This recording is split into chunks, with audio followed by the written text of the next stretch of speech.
دعا مانگیں کہ یا مولا اب دنیا میں نہیں رہا جاتا، اتنے گناہ بڑھ جائیں گے۔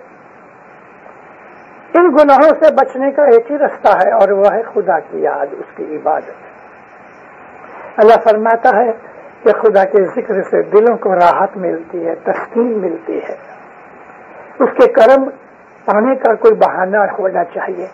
خدا ایسا ہے، نبی کہتے ہیں کہ خدا بخشش دینے کے لیے بیٹھا ہے، کوئی بہانہ ڈھونڈتا ہے، ہم اس کو بہانہ دیں رحم کرنے کا۔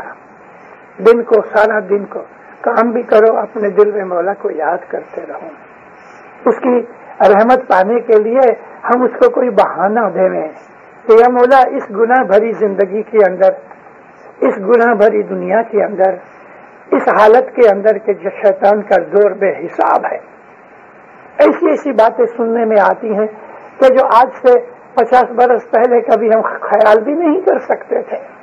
ایسے ایسے حالات بگڑ جائیں گے اور بھی بگڑیں گے، انسان بے حیا ہو جائے گا، انسان جانور کی طرح بن جائے گا، کدھر کدھر کدھر کدھر ایک بتی جلے گی۔ پھر شمس ماں باپ کہتے ہیں کہ 12 کوس پہ ایک بتی جلے گی، یہ 12 کوس کے لگ بھگ 25 میل ہوتے ہیں، 2 میل کا ایک کوس ہوتا ہے، تو پھر کہتے ہیں 25 میل پہ ایک بتی جلے گی۔ یہاں بتی جلنے کا مطلب دل کے اندر نور کی بتی کی بات ہے کہ 25 مائل میں پھرو، ان لاکھوں آدمیوں میں سے ایک آدمی ملے گا کہ جس کے دل میں خدا تعالیٰ کی محبت اور اس کا نور ہوگا۔ پیروں نے بہت سی چیزیں کلام کے اندر فرمائی ہیں۔ تو مومنو، یہ جو زمانہ ہم پسار کر رہے ہیں، اس زمانے کے اندر خدا کی بخششیں بہت ہے، ہمیں تھوڑا بہانہ دے دینا چاہیے۔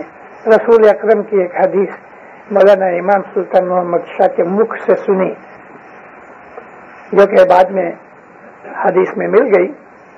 ہمارے بہت سے گنانوں میں رسول کی حدیثیں ہیں کہ جو ہمیں معلوم نہیں، جیسے کہ ایک سارا گنان ہے پیر شمس ماں باپ کا کہ جس کے اندر حضرت جبریل کو نبی پاک پوچھتے ہیں کہ تو ہے جبریل، میں گزر جاؤں گا تو میرے بعد کیا وحی کا سلسلہ بند ہو جائے گا، تو پھر تو دنیا میں نہیں آئے گا؟ کہتے یا نبی، میں 10 دفعہ آؤں گا اور ہر دفعہ یہ چیز لے جاؤں گا، ایمان لے جاؤں گا، شرم لے جاؤں گا، سخاوت لے جاؤں گا، عدل و انصاف لے جاؤں گا، قرآن لے جاؤں گا، علم لے جاؤں گا، مروت لے جاؤں گا۔ ایسی 10 دفعہ میں آؤں گا، 10 دفعہ چیزیں لے جاؤں گا۔ تو ایسی حدیث، یہ حدیث بخاری میں بھی ہے، مسلم میں بھی ہے۔ تو مولانا سلطان محمد شاہ نے ایک حدیث سنائی، رسول فرمایا، اے مسلمانوں، آج میرے زمانے میں اگر دین کے اندر تم 90% عمل کرو گے اور 10% نہیں کرو گے تو بھی تم کو پوچھا جائے گا اور سزا ملے گی۔ مطلب کہ 100% کام کرو تبھی خدا تمہیں بخشے گا۔ لیکن ایسا زمانہ آئے گا کہ تم صرف 10% عمل کرو گے اور 90% نہیں کرو گے تو خدا تعالیٰ تم کو بخش دے گا، 10% کرنے سے بھی تم کو معاف کر دے گا۔ وہ زمانہ یہ ہے۔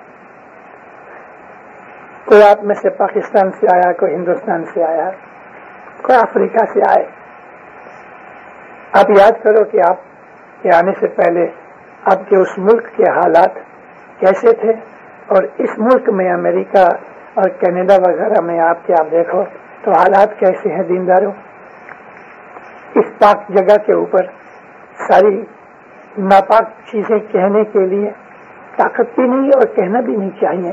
ایسے دنیا کے حالات خراب ہو چکے ہیں، بدیاں بڑھ گئی ہیں۔ خود ہماری جماعت کے اندر ادھر کی بدیاں گھس رہی ہیں، ہماری جماعت کے اندر بھی، حالانکہ ہم نیاز پیتے ہیں، مولا کے چھتر کے نیچے ہیں، لیکن ان تمام بدیوں سے بچنے کا ایک ہی رستہ ہے، عبادت کرو، مولا کو بہت یاد کرو۔ اسماعیلی مذہب کا جو ایسنس ہے نا، وہ یہ صبح کی عبادت ہے، یہ اسماعیلی مذہب کا ایسنس ہے۔ دعا پڑھنا، نیاز پینا، شام کی ہم جو تمام اعمال کرتے ہیں وہ ضروری ہے۔ ضروری اس لیے ہے کہ وہ ہم کو ٹریک پہ رکھتے ہیں اور ہمارے بچوں کو وہ علم ملتا ہے، لیکن اسماعیلی مذہب کا جو حقیقی مزہ ہے وہ صبح کی عبادت ہے۔ اور آج کی اس دنیا میں بچنے کے لیے یہ صبح کی عبادت بہت ہی بہت ہی بہت ہی ضروری ہے. اس دنیا کے اندر حالات کی بات کرتے کرتے میں صرف ایک بات کہنی چاہتا ہوں. مائل چیز ہے اس لیے کہتا ہوں. کہتے ہیں ماں جیسا پیار کوئی نہیں کر سکتا، اس میں کوئی شک نہیں. کہا جاتا ہے کہ ماں کا جو پیار ہے وہ خدا کے پیار کا سیمپل ہے، اور ماں کا پیار حقیقی پیار ہے. لیکن آج کے کل یگ کے اندر، اس زمانے میں کینیڈا کے اندر جو BCA میں وینکوور میں رہتا ہوں، ایک دن صبح اخبار پڑھا، خبر پڑھ کے آنکھوں میں آنسو آ گئے. کیا پڑھا میں نے کہ ایک ماں نے جو ڈرگ پیتی تھی، کچھ کام کرتی ہوگی، ڈرگ کے نشے میں ہوگی، اس کی 2.5-3 برس کی لڑکی تھی، کچھ مانگتی ہوگی، ستاتی ہوگی. ماں کو غصہ آیا، اس نے لڑکی کو اٹھایا اور واشنگ مشین میں ڈال کے اس نے اس کو آن کر دیا، لڈ بند کر دیا. لڑکی اندر مر گئی. پھر تو پولیس پکڑ گئی، کورٹ میں کیس ہوا.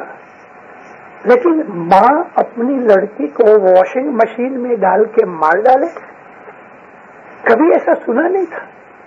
مگر کل یگ کے اندر یہ باتیں بن رہی ہیں. اور بھی ایسی خراب باتیں بنتی ہیں کہ جو پڑھنے کے بعد رونگٹے کھڑے ہو جاتے ہیں. یا مولا میری جماعت کو بچانا. میں ہمیشہ اپنے منہ سے یہ الفاظ نکال لیتا ہوں، لیکن ہماری جماعت کو اثر ہو رہا ہے. نارتھ امریکہ میں آج لگ بھگ 80,000 اسماعیلی ہیں، 45-46 ہزار کینیڈا میں ہیں، 32 اور 35 کے درمیان یونائٹڈ اسٹیٹس میں ہیں، 80-85 ہزار سے زیادہ ہیں. اور بھی انشاءاللہ 5-10 برس میں یہ سینچری پوری ہوگی تو ہم انشاءاللہ لاکھ اسماعیلی ادھر ہوں گے. ان لاکھ اسماعیلیوں کو جو آج لاکھ ہیں، 10-20 برس کے بعد یہ جو چھوٹے بچے جوان ہوں گے، جو ادھر کے لوگوں اور بچوں کے ساتھ ملتے ہیں، گلتے ہیں، دوستی کرتے ہیں، اسکولوں کالجوں میں پڑھتے ہیں، ان کی گرمی ان کو لگے گی. ہماری اولاد کو، ہمارے بچوں کو، ہمارے فیوچر جنریشن کو ادھر کا ماحول، ادھر کی سوسائٹی، ادھر کا معاشرہ جو کچھ بھی ہے وہ ہمارے بچوں کے اوپر اثر کرے گا. ہمارے اوپر بھی اثر کر رہا ہے. تو دینداروں، ان میں سے بچنے کے لیے رستہ کیا؟ ہمیں ایک دن گزر جانا ہے. آج سے 50 برس کے بعد کیا حالات ہوں گے ہمیں معلوم نہیں. ایک بات ضروری ہے کہ پیروں کے حکم اور فرمان سے، حضرت امام کے فرمان دیکھ کے دل میں یہ ڈر پیدا ہوتا ہے کہ 50-100 برس کے اندر حالت بہت خراب ہوگی. ایمان رہے گا نہیں، محبت رہے گی نہیں، اچھائیاں نیکیاں نہیں رہیں گی، سوارتھ، خود غرضی اور تمام قسم کے گناہ بڑھ جائیں گے. زنا بڑھ جائے گا، شراب بڑھ جائے گی، جھوٹ بولنا اور دغا فریب کرنا، یہ تمام قسم کی جو لعنتیں ہیں وہ دنیا میں بڑھ رہی ہیں. اور یہ چیزیں پھر انسان کا ایمان خراب کرتی ہیں، اور آہستہ آہستہ خدا تعالیٰ کی یاد بھی دل میں سے نکل جاتی ہے. خدا یاد ہی نہیں آتا، نہ مسجد یاد آتی، نہ جماعت خانہ یاد آتا ہے، نہ چرچ یاد آتا ہے، اور اس طرح دنیا خراب ہو جائے گی. لیکن ہمارے اوپر ایک چھتر ہے جو دنیا کے اور قوموں کے اوپر اور نہیں ہے، وہ حاضر امام ہے. وہ بارش برساتا رہتا ہے رحمت کی، فرمان بھیجتا رہتا ہے، آتا رہتا ہے، دیدار دیتا ہے، اور بیٹھے بیٹھے وہاں سے بھی دعائیں بھیجتا رہتا ہے. ہمارے اوپر ایک یہ رحمت اس کی بہت بڑی ہے. مولا کے چھتر کے نیچے رہویں، مولا کی فرمان برداری تابع داری میں رہویں، گناہوں سے بچیں. اگر آپ اپنے آپ کو ٹھیک کر لو، میں اپنے آپ کو ٹھیک کر لوں، تو اس کا مطلب یہ ہے کہ دنیا کے اندر کچھ نہ کچھ نیکی چلتی رہے گی. انشاءاللہ مولا ضرور مدد کرے گا. لیکن میری یہ ایک بزرگ کے طور پہ کہوں یا بھائی کے طور پہ کہوں، مومنوں صبح کی عبادت زیادہ کرو. جو لوگ آپ میں سے دور رہتے ہیں، گھر پہ عبادت کرو، لیکن ضرور کرو. 1 گھنٹہ نہیں ہو سکتا، آدھا پونا گھنٹہ کرو۔ 4 اور 5 کے درمیان کچھ بھی ہو جاوے آپ اٹھو، ضرور اٹھو، ہاتھ منہ دھو، واش روم میں سے نکل کے گھر میں جاتے ہو تو زمین پہ بیٹھ کے عبادت کرو، صوفہ یا کرسی پہ یا پلنگ پہ نہیں، زمین پہ بیٹھو۔ بن سکے تو جماعت کھانے آؤ، روز آؤ، نہیں تو گھر پہ تو ضرور بیٹھو، مگر عبادت روز ہونی چاہیے۔ ایک بھی دن کھڑا نہیں کرو، ایک بھی دن، 1 گھنٹہ نہیں تو تھوڑا، 15 منٹ، 20 منٹ، 40 منٹ، جتنا کر سکتے ہیں۔ پھر دعا مانگو، دعا پڑھو، مولا کو کہو کہ یا مولا میری ساری جماعت کو اس کلجگ کی ہواؤں سے بچا کے رکھ۔ ہمارے چاروں طرف آگ لگی ہے، گناہ کی آگ، اس گناہ کی آگ میں ہم جلیں گے نہیں لیکن سیک تو لگے گا، تو یہ سیک میں سے بھی بچانے کے لیے کبھی ہم گیلے کپڑے یعنی کپڑے کو پانی میں بھگو کے آگ کے نزدیک جاویں تو بچ سکتے ہیں۔ یہ پانی مولا کی رحمت کا پانی ہے۔ عبادت کرو، سارا دن کسی نہ کسی نام سے مولا کو یاد کرتے رہو۔ دوپہر کا وقت جو ہوتا ہے 12 اور 1 بجے کے درمیان اگر بن سکے یاد آ جاوے، سبحان اللہ کی تسبیح نکالو، اور جب یہ شام کو 4-5 کا وقت ہو جاوے تو اس وقت الحمدللہ کی تسبیح نکالو۔ شام کو تو ہم مغرب کی دعا وغیرہ پڑھتے بھی ہیں، لیکن دن کے وقت بھی اپنے کام کاج کبھی ہاتھ میں تسبیح نہیں ہے تو نہ صحیح، جو کہ ہمارے حضرت امام نے حکم کیا ہوا ہے کہ ہر مرد کے پاس کھیسے میں اور ہر عورت کے اس کے بیگ کے اندر، ہینڈ بیگ کے اندر ایک تسبیح ہونی چاہیے۔ یہ اسماعیلی کے لیے مولا نے حکم کیا ہے، کھیسے میں تسبیح رکھو۔ اور ہماری تسبیح دیندارو یہ پوری 101 دانے کی تسبیح، یہ اسماعیلی تسبیح ہے۔ وہ چھوٹی تسبیحاں جو 33 دانے کی ہیں وہ ہماری تسبیحاں نہیں ہیں، ہماری تسبیح 100 دانے کی ہے۔ ان 100 دانوں کے اندر ہماری جتنی بھی تسبیحیں، جماعت خانے میں ٹھیک ہے ہم لوگ 33 دانے کی تسبیح نکالتے ہیں، لیکن آپ گھر میں یا اکیلے جماعت خانے میں بیٹھ کے بھی آپ کی جو تسبیحاں ہیں وہ 101 دانے کی تسبیح ہونی چاہیے۔ یا علی کی تسبیح نکالو کہ پرشا کی نکالو کہ اللہ کی نکالو، 101 دانے کی تسبیح جماعت کے ساتھ بھلے 33 دانے ہوئے، سوا کہ رسول اکرم کے فرمان اور یا ہمارے اماموں پیروں کے فرمان سے بعض ایسی تسبیحاں ہیں کہ جن کے لیے مولا نے خصوصی طور پہ فرمان کیا ہے۔ میں آپ کو مثال دوں، مولانا علی شاہ محبوب صلوات اللہ علیہ نے فرمایا کہ اگر خدا نخواستہ تمہارے اوپر کوئی بہت بڑی بلا آفت آ جائے، غیر معمولی بڑی، ایکسٹراڈینری کوئی بلا آ جائے، تو علی شاہ فرمایا 40 دانے تم پڑھو اس کے، یا رب بلا بگردہ بحق کے شاہ مردہ، بحق کے شاہ مردہ یا رب بلا بگردہ۔ یہ 1 دانہ ہے، پہلے سیدھا پڑھو پھر اس کو الٹا پڑھو، یا رب بلا بگردہ بحق کے شاہ مردہ، بحق کے شاہ مردہ یا رب بلا بگردہ۔ 40 دانے فرمان کیا ہے، اور فرمایا ہے کہ یا تو 3 دن یا 7 دن یا 40 دن یہ تسبیح پڑھو، لیکن کوئی معمولی تکلیف میں نہیں، بہت بڑی بلا آ جائے، انگلش میں کہتے ہیں کہ کیلامٹی آ جائے تو ہی پڑھو۔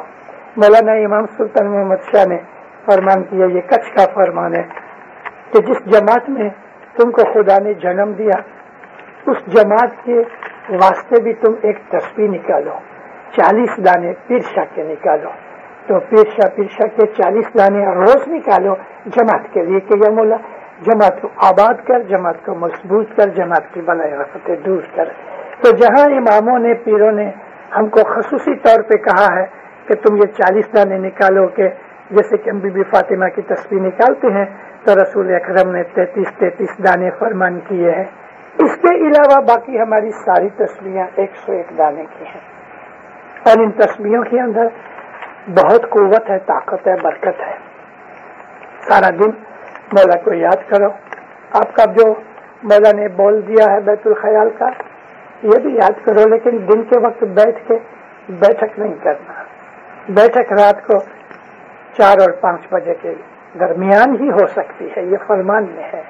تو اس طرح آپ اپنے آپ کو بچاؤ، اپنی فیملی کو بچاؤ، آنے والے آفت و بلاؤں سے مولا دور رکھے، ان بلاؤں کو دور رکھے، ہم کو ان بلاؤں سے دور رکھے، ہماری آل اولاد کو مولا مومن بنا کے رکھے، زندہ رہو، روزی کماؤ، نیک بن کے رہو، گناہوں سے بچو، اپنے اعمال درست کرو گے تو صبح کی عبادت میں جلدی آپ کو فائدہ ملے گا۔ وہ رحیم و کریم بادشاہ جس نے خود کے اوپر اپنی رحمت لازم کر رکھی ہے، بہت پیار کرنے والا ہے، اس سے زیادہ بخشش دینے والا کوئی نہیں، وہ بڑا درگزر کرنے والا ہے، بڑی بڑی ہماری غلطیاں اور بھولیں ہمارے گناہ بخش دیتا ہے، لیکن ایک ہی چیز ہے کہ ہم کو ندامت ہونی چاہیے۔ ندامت کا مطلب شرم آ جاتی ہے، جب یہ شرم آ جاتی ہے نا تو اس کی رحمت جوش میں آ جاتی، کم از کم ہم کو دل میں ایسا تو ہے یا مولا بہت شرمندہ ہوں، میرے سے یہ گناہ ہو گیا۔ یہ جو ہمارے دل کے اندر پچھتاوا ہے، ریپینٹنس جو ہے، خدا کو بڑی پیاری ہے، اور اس سے ہم تسبیح نکالتے ہیں، استغفر اللہ ربی واتوب علیہ، یا مولا تو بخش دے، بخشنے والا ہے، میں تیرے حضور میں اپنے گناہوں پہ توبہ کرتا ہوں۔ خدا کو استغفار بہت پسند ہے، ایک تسبیح استغفار کی ہوئے، ایک تسبیح شکر گزاری کی ہوئے، اور پھر ایک تسبیح ہم اس کی تعریف کے اندر سبحان اللہ الحمدللہ، وہ بہت خوش ہوتا ہے۔ صبح کی عبادت میں ہم کو اس کا مزہ ملتا ہے، اور صبح کی عبادت سے آپ کو روحانی طاقت آئے گی، آپ کو رائٹ رانگ کا پتہ لگے گا، یہ چیز اچھی ہے، یہ چیز بری ہے، یہ پتہ لگے گا، آپ کے دل میں نور پیدا ہوگا، آپ کی عقل بڑھے گی، جو مانگو گے ملے گا، بدیوں برائیوں گناہوں آفتوں بلاؤں سے مولا دور رکھے گا۔ بہت سے فائدے ہیں دنیاوی بھی دین کے بھی۔ صاحب تیرا کرم ہوئے، یالی تیرا فضل ہوئے، اور ہمیشہ مولا سے حضور میں یہ چیز مانگتے رہو۔ میری آپ کے لیے دعائیں ہیں، مولا آپ کے دل کو نور سے بھر دے، بدیوں سے گناہوں سے نافرمانی سے بچاوے، شیطان کو آپ سے دور رکھے، کرجو کی ہواؤں سے بچاتا رہے، مشکلیں مصیبتیں آفت بلائیں بیماریاں دفع رکھے۔ مولانا حضر امام آپ کا ایمان سلامت رکھے، مولا دستن سکریت میں پورا رکھے، مولا عبادت بندگی میں فرمان برداری میں مشغول رکھے، مولانا حضر امام آپ کی ہر نیک امید پوری کرے، آپ کی جان مال میں اولاد میں برکت دے دے، مولا روزی کمانی تندرستی میں برکت دے دے، مولا آپ کو برکتیں دے دے، مولا آپ کو خوشیاں دے دے، مولا آپ کے اوپر رحمتیں اتارے، سکھی رہو، آباد رہو، اظہار و باطن دیدار نصیب کرے۔